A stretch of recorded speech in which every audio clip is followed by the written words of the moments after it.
My name is Emily Morris, and today we're doing a mini professional development with teachers from the Foreign Language Department at the high school with support from the other academic coaches. And today's topic is higher order questioning in the classroom. So today what we're going to talk about just to start is what does higher order questioning mean to you? So if you'll create a circle map in the center of your paper, we'll put HOQ for higher order questioning in the center. And then just kind of jot down some ideas of what you think of when someone tells you, okay, in your classroom, in order to improve student achievement, you have to ask higher order questions. What comes to mind? I think what comes to mind for me is really having the students dig deeper than just giving basic facts as their answer. They really have to apply their knowledge and create answers that foster deeper understanding.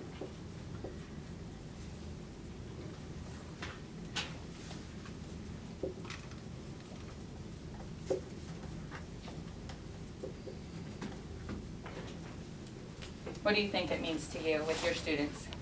The students have to be able to interpret information from their own language, also going into a different We language. want to ask more open-ended questions. But even if you have that question with one answer, they have multiple ways to get to the same answer, and that's what's going to increase student knowledge and retention of that knowledge. So I'm going to solve it one way, but then you're going to come up and solve the same problem, get the same answer, but say, hey, look how I did that.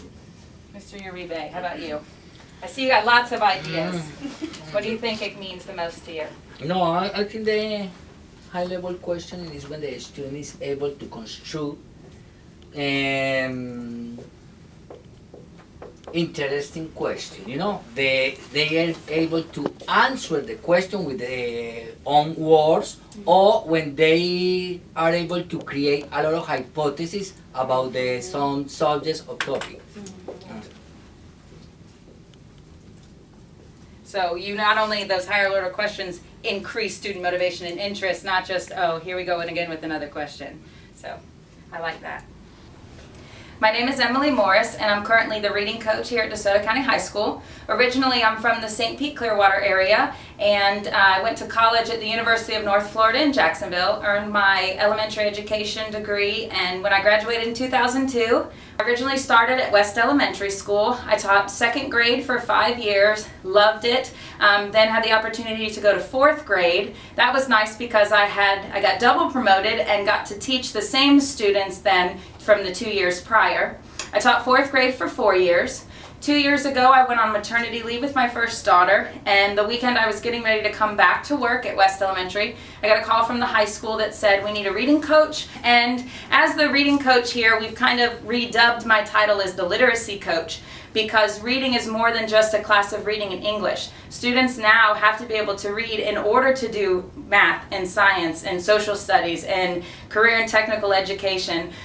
So I work with teachers and students alike in all areas except math and science have their own academic coaches. So it's still about 50 teachers, and instead of having my instructional practices that I included in my regular classroom of just say 18 to 25 students, now those instructional practices are modeled in classrooms, co-teaching with teachers, and then having conversations about what's going on in the classroom. And now instead of affecting just that 2 handfuls of students, 1,200 students now are ultimately impacted by some of the strategies and things that are either research-based or based upon what I found successful with my teaching practices. So I'm excited here to continue my teaching in my second decade now as the literacy coach here at DeSoto County High School, and look forward to continuing to improve the education here of the students of DeSoto County.